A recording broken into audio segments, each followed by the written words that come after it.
Hi, you're very welcome to my talk. It's called The Light is Inside, and the theme of my talk is a journey through mental health unwellness and using recovery tools and wellness tools to bring us to a place of mental health wellness. So just to introduce myself a little bit, my name is Cora. I live and work in the city. In terms of my education, I have a master's in public health and I am training in counselling and psychotherapy. And part of my journey to get to where I am was a couple of years in an ETB college as well. So that's part of my journey to where I am now. So the format of my talk is going to be a flip chart presentation here, but I'm also going to use a visual aid that I'll show you there shortly. So in terms of mental health, I guess the key area is that it's an invisible world. The only person who ever knows what's actually happening inside in your head and your heart and your emotions is you and me. We're the only people who actually know what's going on inside of us. And I guess we could encompass mental health difficulties or problems with things like we're familiar with, like depression and anxiety, panic attacks, stress and trauma. And I guess one of those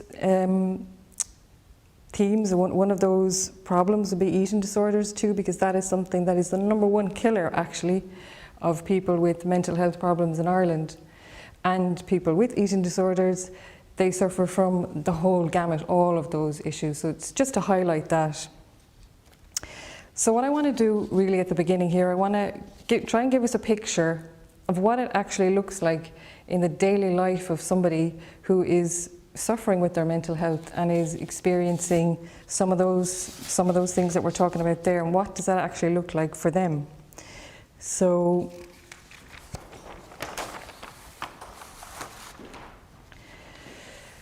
just to take a look at life with mental health suffering and how that can actually look.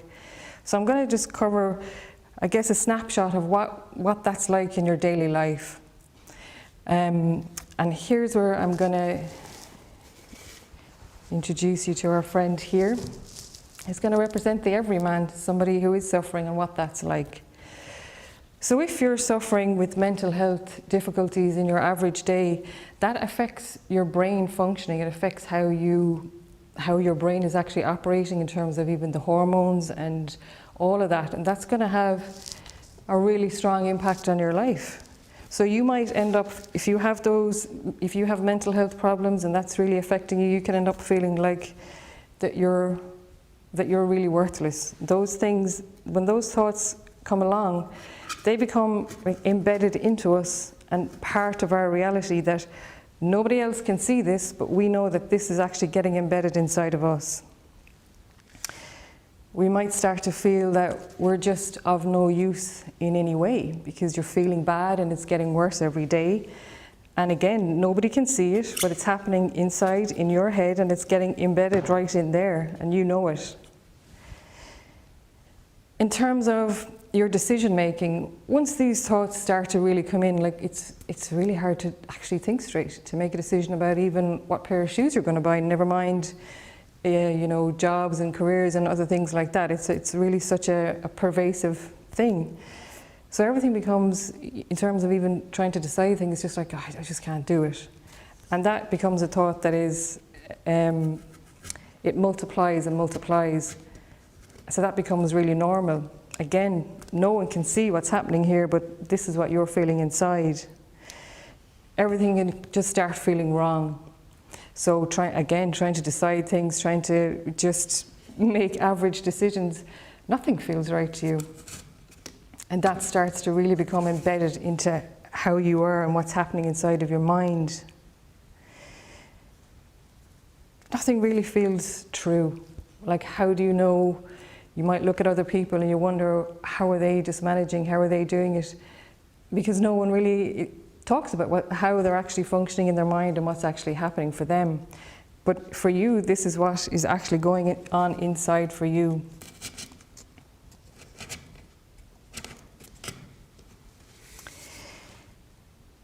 In terms of your emotions, if you're suffering with your mental health, you are on a stormy sea just every day. You can't really be sure of how you're feeling. Sometimes you can't even identify what the emotions are. And just everything can start to feel really hateful because that everything gets surrounded. You might not know how to get out of it. You might not even be able to identify those feelings. So it can start to feel really like it's bombarding you. You're in this sea. And other people can start to feel hateful, and the world can start to feel hateful because that's what's happening inside in your mind. And it can feel kind of shameful because who wants to say, actually, this is really what's happening for me, and I'm struggling to get a bit of joy there, or I can't just go out and enjoy things, and this doesn't feel normal. And so that shame really does get embedded right there inside and takes root. Other feelings, you can feel really unlovable.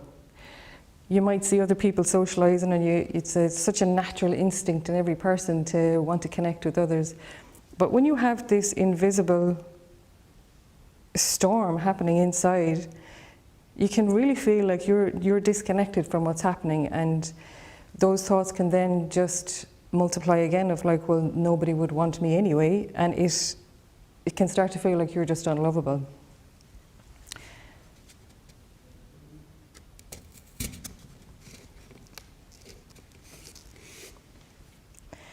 And things start to feel really hopeless, really, really hopeless. And this is just, I'm picking a snapshot of like what it might be like in just one day. And if you're not talking to anyone about it, and you're living with all of this just going on inside at all times, it's actually natural for hopelessness to set in and for that to become further embedded inside. In terms of like trying to plan or have visions and goals that you want to follow through on, having all of this going on inside makes that almost an impossibility. Like you start to feel like you're in a really unreachable place, and how can you actually achieve any of that? So you do feel like, you could start to feel like you're absolutely just, neither man nor God can reach you. And the aloneness starts to build up. You might feel that you should stay quiet. Stay really quiet. Shut up. Don't make any fuss. Don't let anyone know what's happening, because it's actually quite frightening what's going on. It's quite frightening what's happening, and that feeling can get worse. So you just want to, absolutely keep all this to yourself. Don't tell anybody. The shame has built up. You're not feeling good anyway. Even figuring out how to go about talking about this gets worse. So you keep quiet. You might just feel like, that you're a waste, that things are wasted on you. You see everybody else managing somehow and you just can't do it. And that gets embedded in.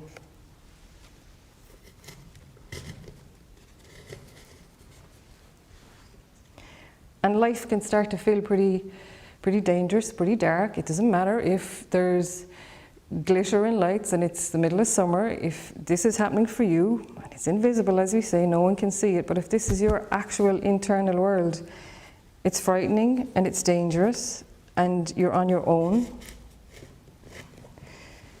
And you can start to feel like there's really no way out. There's really no way out of this, because it's getting busy here. And all of this is multiplying upon itself. And yet you're still trying to get up in the day and function and just do the best you can. You might start to think, you know what, there's no future for me at all. There's just no way out of this. And we're into a really vicious cycle of the reality of what it can be like to have mental health problems, whatever the category may be, and the choking effect of that, how you might feel like actually you're in prison, you're in chains. And again, this, nobody can see it, but it takes the life force out of you, takes your breath away.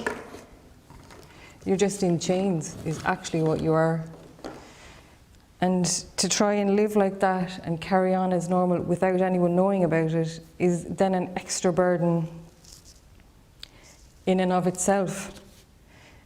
And to know that today there are people who they're getting up and this is actually how they feel inside, this is their true reality. And that is part of the reality of living with mental health problems. And it's a pretty stark one. But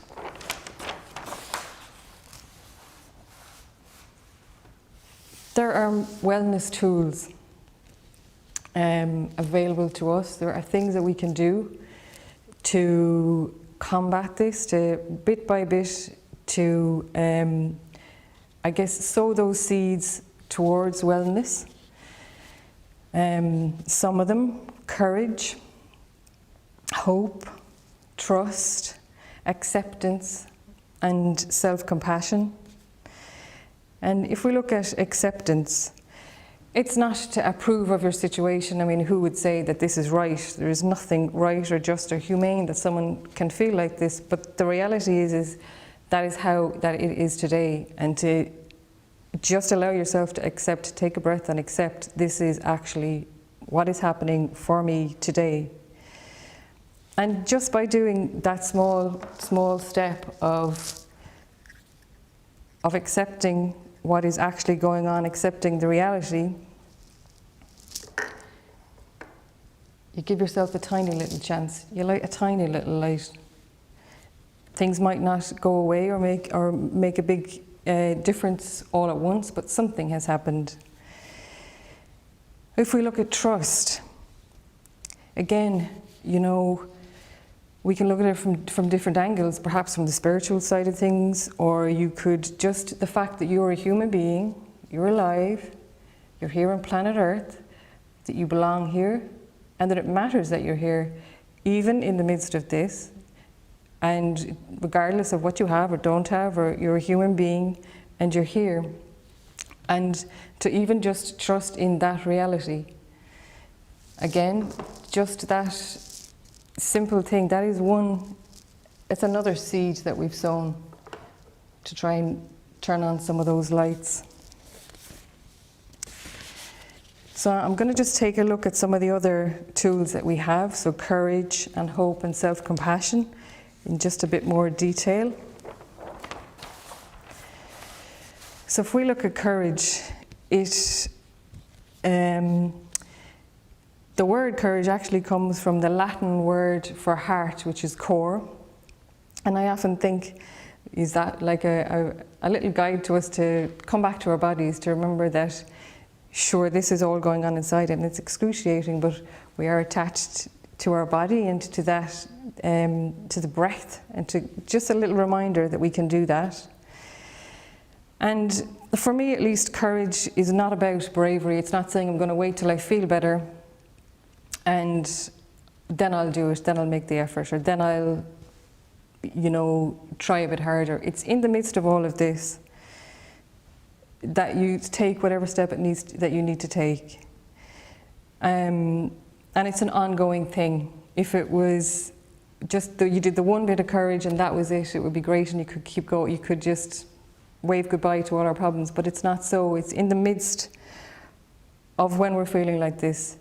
It's harnessing the pain that we feel inside and yet continuing on and making that step and digging deep. And again, by doing that, we're setting another chance for ourselves, another seed for ourselves. And you know, slowly, some of those ways of thinking, those ways of being, they start to become a little bit unstuck, just a little bit unstuck. And that growth of freedom, those little lights that we shine inside for ourselves, are those tiny seeds of growth of freedom. Not necessarily getting out of our situation, but just to know that as a person we have a choice that we can make in the response to whatever our circumstances are. that we always, always have that. Yeah, without courage, it's difficult to do any of the other wellness tools.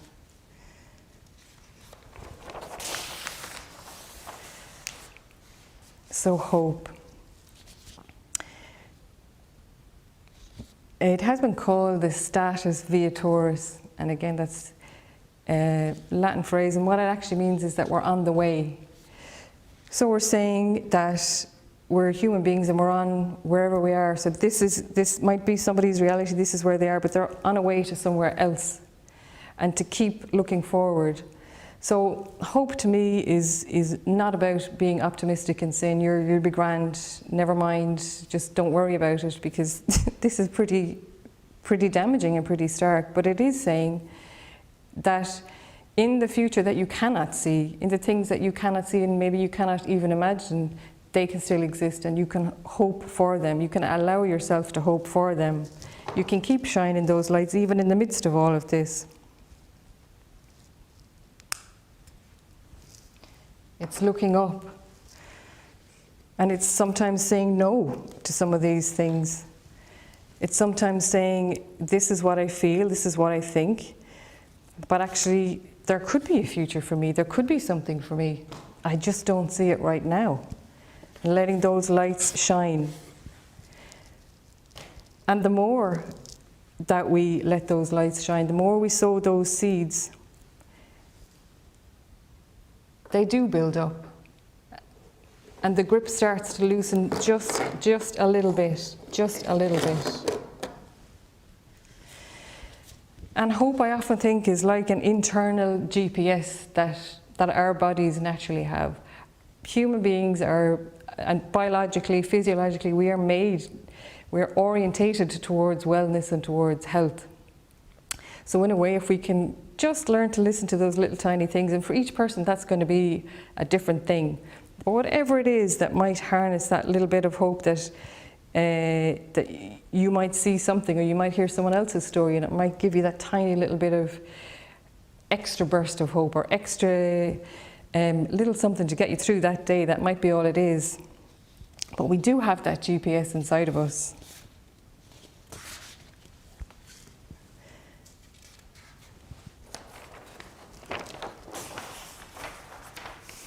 And now I want to look at self-compassion. And this is a really practical wellness tool that anybody can use. You don't need to go on a retreat. You don't need special clothing. You don't need to go on any course to do this. You can do it on the bus on Patrick Street or walking along the street. It's a really simple but really effective tool, and is rooted in scientific research, so it has a really firm basis. And at its essence, what it's saying is, in the middle of our mess, whether it's self-created, whether we are the ones who have done it and we are fully responsible, or whether it has been done to us, we're choosing that we are going to show ourselves kindness. I mean, that is the essence of it, is that we recognize that we're a human being and we're suffering, and we're going to choose to be kind around that, and to know that living in that kind of reality is horrendous and is really hard. So the 3 keys that you'd use in terms of practicing a little exercise of self-compassion, that first thing you do is, in this case, you would be kind to yourself in the face of the suffering that's happening here. I mean, that is one of the biggest lights that you can shine, is to just say, I cannot necessarily fix it, but I can recognize that I'm human and that I'm suffering. And just show yourself that kindness as you would to a really good friend. The second key in self-compassion is to recognize that you are part of a common humanity, that suffering is embedded into just being a human being, and everybody suffers in different ways that we just don't know about. And knowing that our suffering has not been, is not unique, although we are unique and our story is unique, but actually we are part of a bigger system, and at different points and different times, everybody is going to experience pain and everybody is going to suffer, and that it is not forever, but it is actually part of being a human. And again, it's never to vilify yourself about that, but there is something about taking the breath and realizing, yeah, you know, we're all in this together in a way that even if you never meet anyone else who experiences this, other people are suffering too. And that can really allow just a little bit of breathing space there. And that other people have actually gotten out of this too is the other side of it.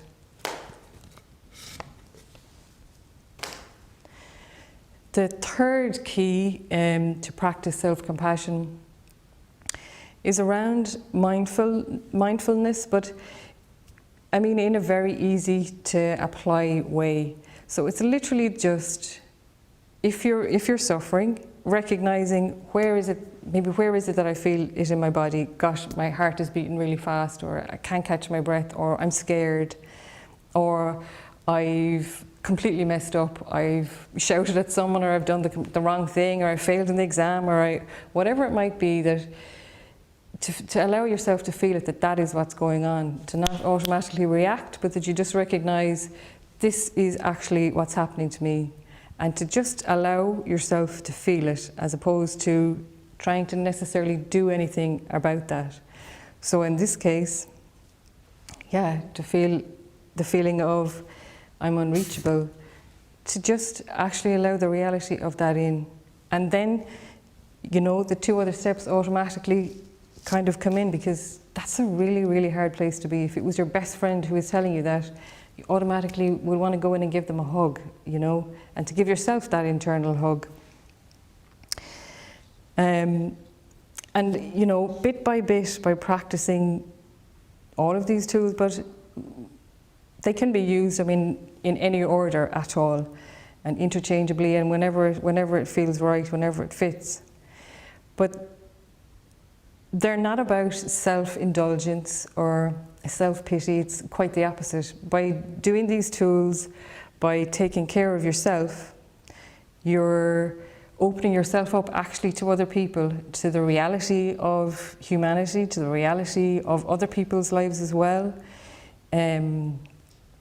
It really helps to build resilience also, because, you know, battles and the suffering part of life is there, but it will open up the joyful part. It can open up the joyful part too.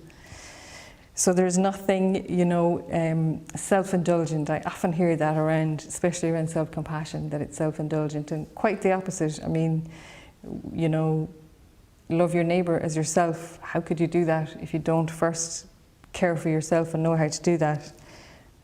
And to keep those lights burning as strong as you can inside.